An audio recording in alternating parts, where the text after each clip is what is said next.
Hello everybody, welcome to Snyder's Inc. And today we are looking at the 15 most disturbing videos in YouTube history. This is from Unpopular Notes. Ladies and gentlemen, the like button, subscribe button, comment, thing down below. Let's go.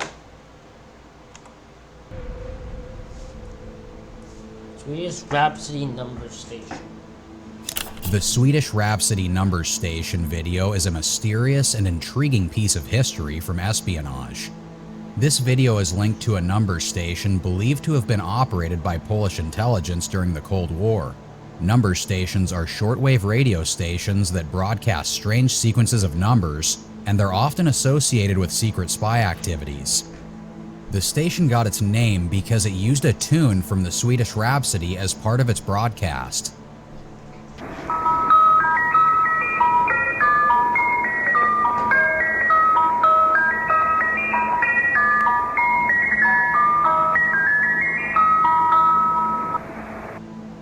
What makes this video and the station really eerie is how the numbers were read. They were spoken in a childlike, almost creepy voice, which added to the overall mysterious and unsettling feeling of the broadcast.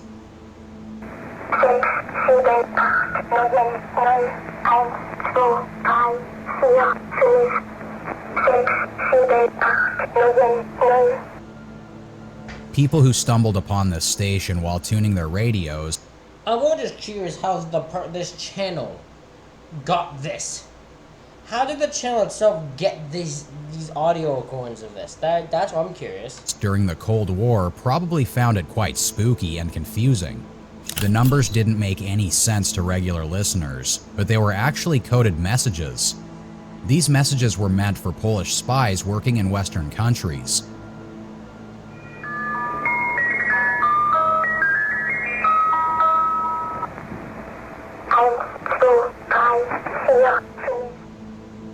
The spies would know how to decode these numbers to get their secret instructions.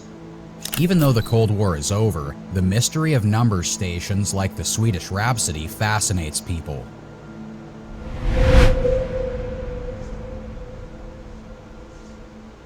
IB Area.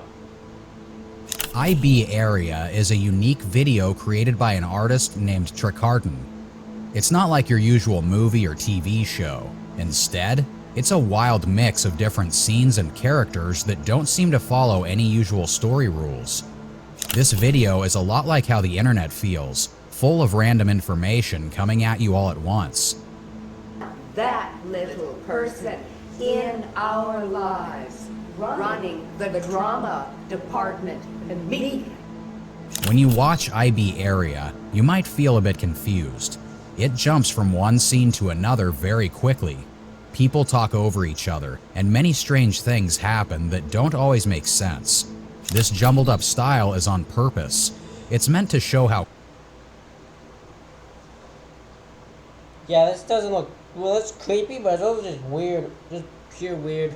Crazy and mixed up things can be online. Exceptions.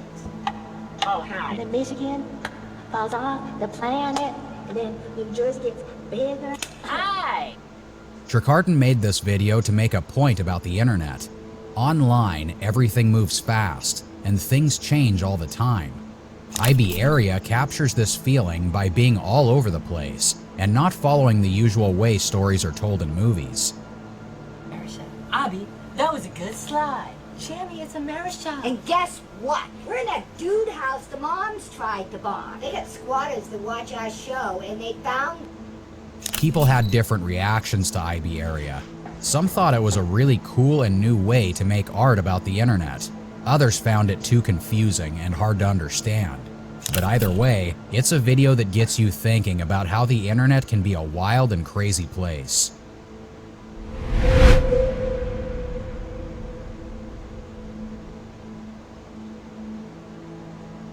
Aparece un Shanique is a video tapped into a deep well of cultural folklore and superstition, bringing to life a creature steeped in legend.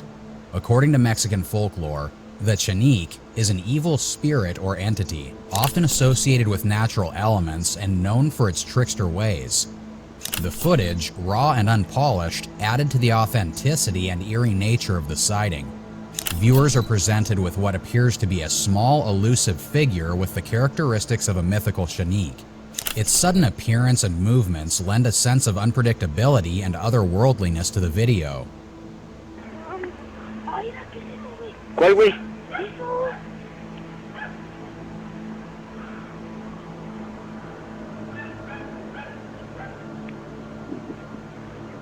¿Eso no sabes lo que pasó? No mames, no sé, güey. A ver, vamos a ver. Ahora sí. Ya nos cayó el duende. The reaction of this video was varied. Some viewers felt a chill of recognition, seeing it as a nod of respect to the tales and legends they had grown up with. Others questioned the validity of what was presented. Oh yeah, this is fake. This is 100% fake. I don't know if they did in tribute to the creature or they just thought this would be fun to do, but yeah, it's totally fake. And sought logical explanations. Ah, ¿cuál duende? No mames, aquí ha de estar escondido, a ver. No me agarres de la playera, güey, no te asustes. No mames, güey, ¿qué era esa madre? No mames. Regardless of belief or skepticism, the video struck a chord with the allure of the unknown and the mystical.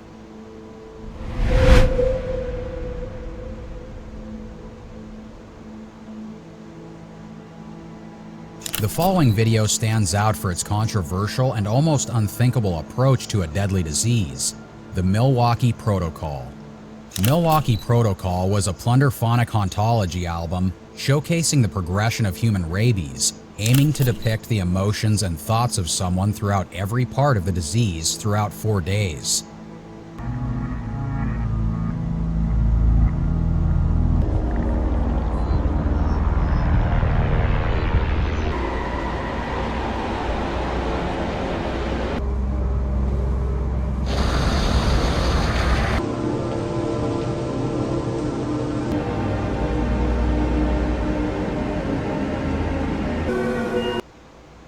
Yeah, that's fucked up. I don't like the look of that at all. That was fucked up.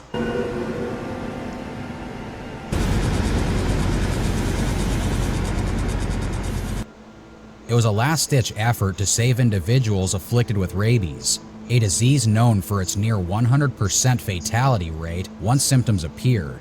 Rabies, a virus that attacks the nervous system, leads to a horrific progression of symptoms, ultimately resulting in death. The protocol emerged from the desperate need for a cure or a glimmer of hope in what was otherwise a hopeless situation. The core idea of the Milwaukee Protocol is as radical as it is risky. It involves placing the patient in a drug-induced coma, essentially shutting down the brain activity to give the body a chance to fight the virus. This approach is based on the theory that reducing the brain's activity can slow the virus's progress, offering the immune system a crucial window to combat the infection. The use of the Milwaukee Protocol has been a subject of intense debate in the medical community. Its success rate has been a point of contention, with some arguing that it offers a chance, however slim, in an otherwise certain death scenario. Critics, however, question its effectiveness and the ethical implications of such a high-stakes experimental treatment. One of the most famous cases involving the Milwaukee Protocol is that of Gina Geis, the first patient to survive rabies without receiving the vaccine before symptoms appeared. Her survival marked a milestone in medical history and brought the protocol to the spotlight. However, her case remains an exception, with the protocol's overall success rate remaining low.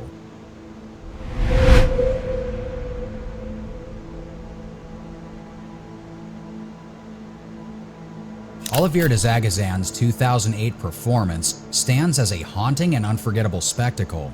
This performance was a part of his series Transfiguration and delves deep into the exploration of identity and the human form, pushing the boundaries of conventional art and evoking a sense of both fascination and unease.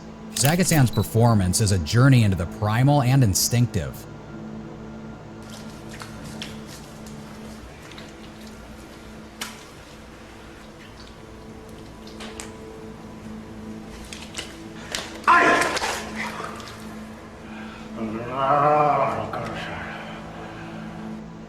He begins clad in simple attire, but as the performance progresses, he transforms himself using layers of clay and paint.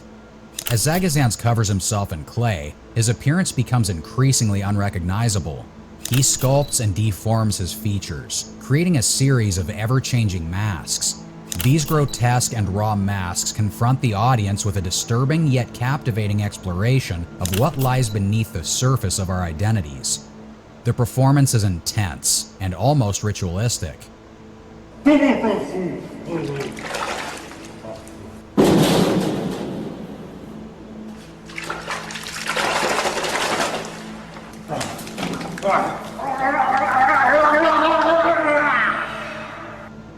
Zagazan's movements are convulsive and unpredictable, adding to the disturbing.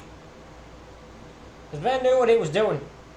When he did this, he knew what he was doing. It was just to creep out a bunch of people, and he nailed it. He fucking nailed it, because this is weird as hell. I remember first seeing this in a random video, and just thought this was the weirdest looking thing I've ever seen in my life. Atmosphere.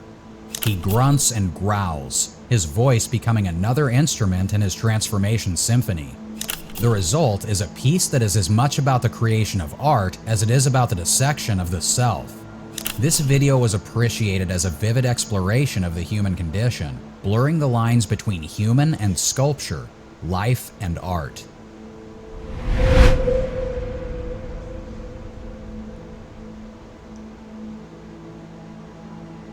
Kuyang Dayak video captured what appeared to be a creature of nightmares, a being with the face of a human and the body of an animal trapped behind bars. This eerie footage tapped into deep-rooted fears, blurring the lines between myth and reality. The Kuyang Dayak, according to local folklore, is a creature of legend, a sinister being that haunts the imaginations of many. In the video, this mythical creature seems to come to life, its human-like face peering out hauntingly from an animalistic form. The sight of it lurking in confinement sends shivers down the spine.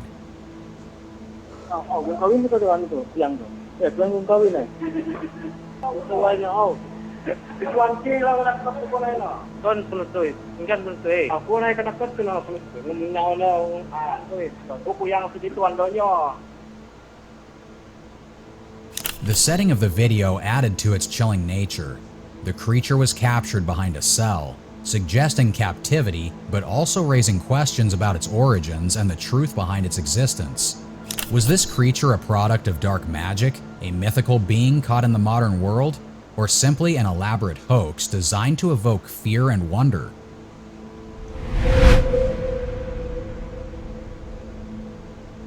The Organized Mind. The Organized Mind, a short film created by the legendary Jim Henson, is known for its light-hearted and imaginative puppetry. Henson took a more ominous turn with this creation, blending live puppetry with pre-recorded film to explore the complex landscape of the human mind. The Organized Mind first captivated audiences in July 1966 during its premiere on The Mike Douglas Show, where Henson referred to it as organizing the brain. This performance introduced viewers to Limbo, a character representing thought's abstract and often chaotic nature. Alongside Limbo was another, more unsettling character known as the Nightmare, almost exclusive to this appearance, adding a layer of darkness to the piece. You know, I've learned to walk around inside my own head. You have to. Yeah, this just looks weird. No, don't like this. I'm not watching this. I don't want to watch this at all. Pass through the medulla oblongata. There goes some family thoughts. That's a great film. Henson's work with the Organized Mind continued, with performances on The Tonight Show in 1968 and again in 1974, the latter assisted by Dave Goelz. These performances delve deeper into the themes of human cognition and the often murky waters of our subconscious. I've got a great collection of personal memories. And here's a circus I saw as a kid. But, something's going wrong here. No, what's that? No. This is all wrong. It's not supposed to. The eerie atmosphere of The Organized Mind was further enhanced by its soundtrack, engineered by Raymond Scott. What makes it particularly dark and intriguing is its exploration of the human psyche through a medium typically associated with lighthearted entertainment. The characters of Limbo and The Nightmare made viewers confront their deeper, sometimes darker aspects of their consciousness.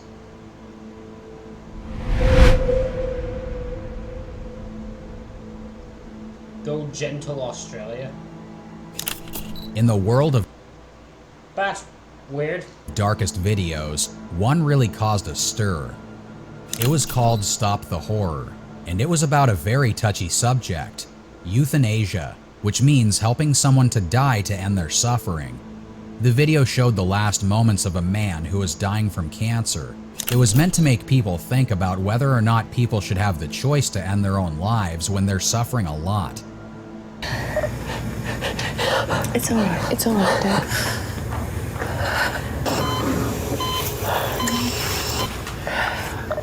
You're a good girl.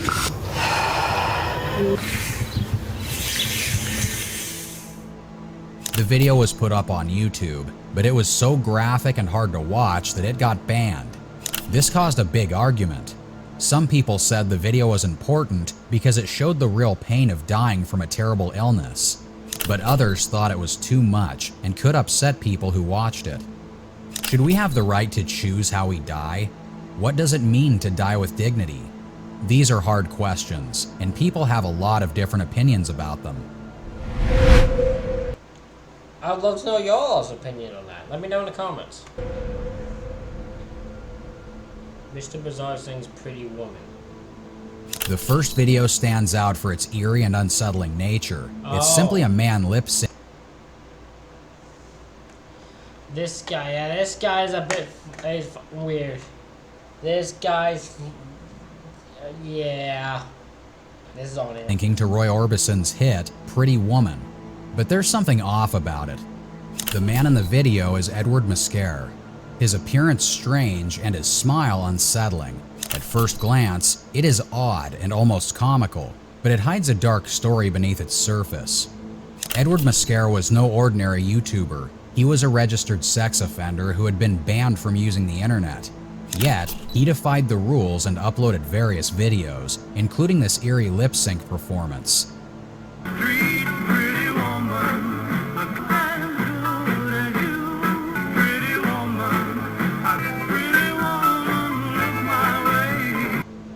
Little did the viewers know about the man behind the creepy smile.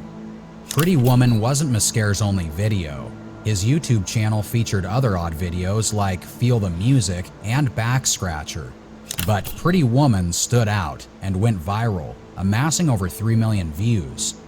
Initially, many viewers mistook Mascare for just a weird YouTuber. But as the backstory came to light, the creepy nature of the video took a darker turn. Here was a man prohibited from the digital world who still found a way to make his presence known. How long did he do? Hold on.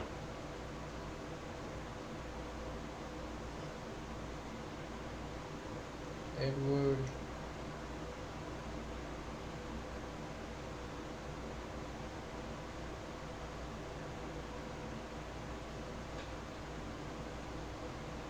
Well, he went for like.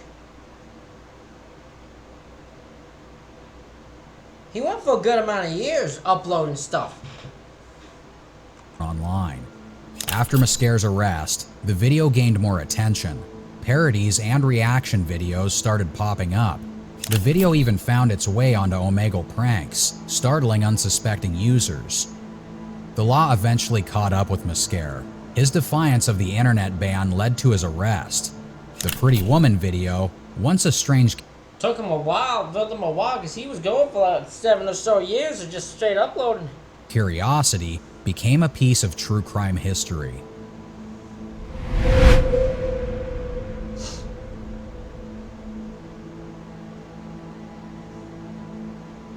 In the quiet corner of the internet. So, once this is your title, that's all I need to know you're crazy.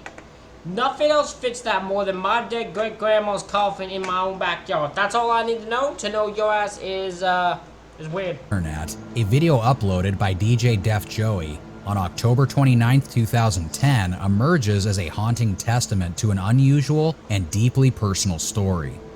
In the video, Joey communicates in American Sign Language, with English subtitles aiding the hearing audience. inviting viewers into a story as intimate as it is eerie. Joey shares a decision that defies convention and societal norms: the removal of his great-grandmother's coffin from its resting place in a cemetery, driven by the perceived poor treatment of the site.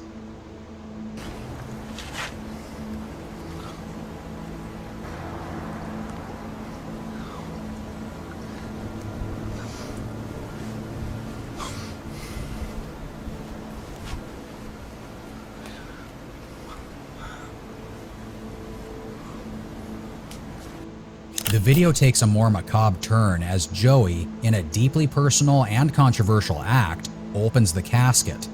The camera does not shy away, revealing the preserved remains of his grandmother. The unsettling nature of the video intensifies as Joey proceeds to kiss his grandmother's corpse multiple times in her mouth, an act that blurs the lines between reverence, love, and something more disturbing.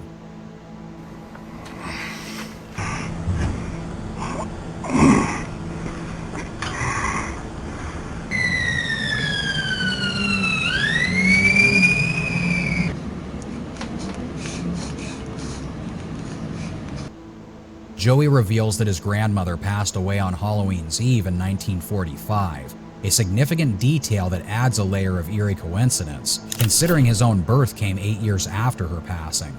While unsettling to many, Joey's actions speak to a deeper, more intimate connection with his ancestry, and the lengths one might go to preserve and honor that. Look, there's been a lot of things you can love your ancestry, but you don't go digging up a goddamn coffins. That's some weird fucking next level other shit right there. Bond.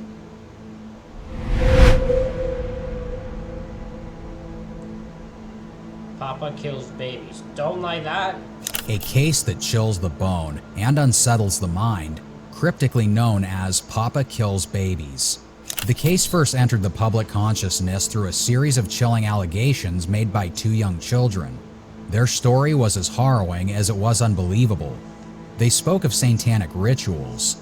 Children's accounts were graphic, detailed, and disturbing, painting a picture of a nightmare that no child should ever have to endure. Central to their accusations was a figure they referred to as Papa, a character shrouded in the darkest shades of villainy. According to the children, Papa was the orchestrator of unthinkable acts, the mastermind of a hidden world of cruelty and horror. And stop touching ourselves. And face our urge. And what else are you going to stop? And stop killing babies. Parents. My dad's fat. Tell me more people. Tell me some more people, please. I'm interested. Parents, police. What about the teachers at school? Who's the main one? Look, Papa, Mr. Holdings. And who kills the babies? Papa, me, Elisa. Who kills the babies? Papa. The case sent shockwaves through the community and beyond. People were horrified, outraged, and deeply concerned. How could such atrocities happen? Who could protect the innocent if such evils lurked in the shadows? However, as the investigation unfolded, the case took a turn. Skepticism grew around the children's accounts. Inconsistencies emerged, casting doubt on the horrifying narrative they had painted. Some even considered it a hoax. Look, I don't know if drill or not. All I'll say is this guy kind of does help finish up what to say. He's kind of setting them up on what to say next, right? So, I don't know who's filming this and why, so I have a feeling it's probably not real. A fabricated attack from a church to stop the spread of satanic ritual popularity. This case is a chilling reminder of the complexities and challenges of unraveling the truth and allegations of such a disturbing nature.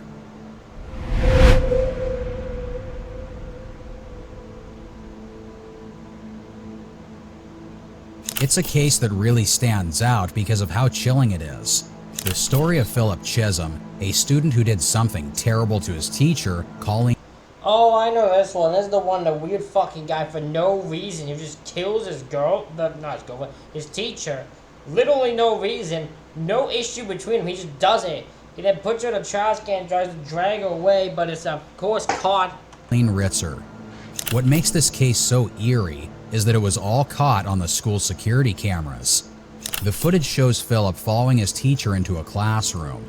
It seemed like a normal day at school, but what happened next was anything but normal. The cameras later caught Philip push. Hold on, did you say he followed her into a classroom? No, he followed her into a washroom. There was not even she was killed in the in the washroom, a female washroom of the school. I don't know why you said classroom, because I mean, I'm pretty sure anywhere you look it up, it says bathroom. Pushing a recycling bin through the school halls. Inside the bin was something horrifying. A body. The body of his teacher, Colleen.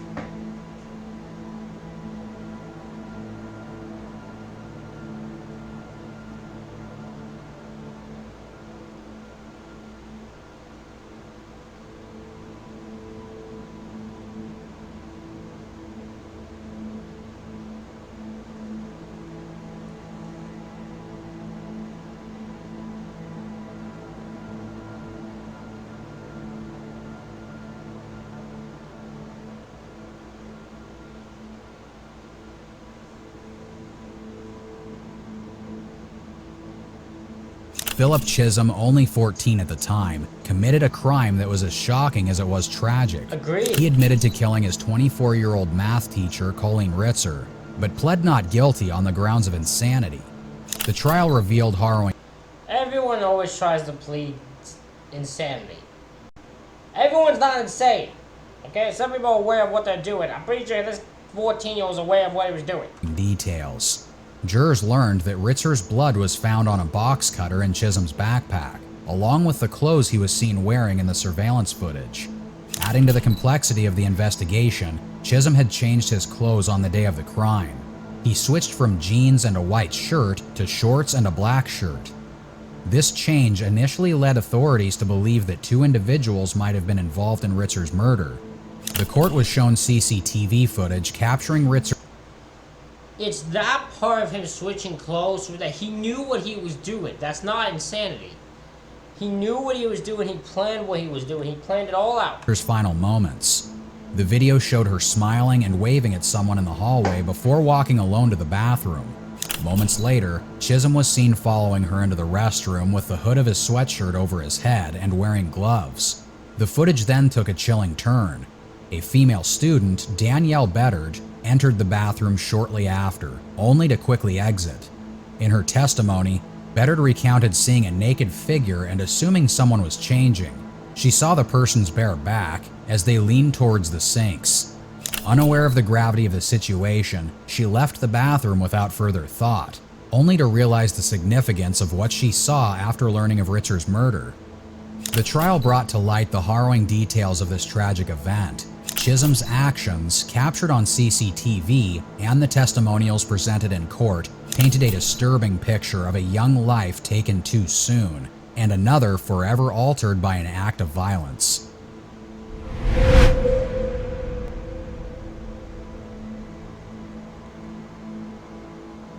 In 2016, the British Transport Police released a public information film, PIF, that sent shivers down the spine of anyone who watched it.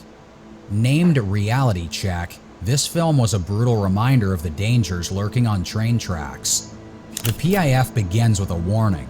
Some viewers may find this video upsetting. It's a prelude to the haunting visuals that follow.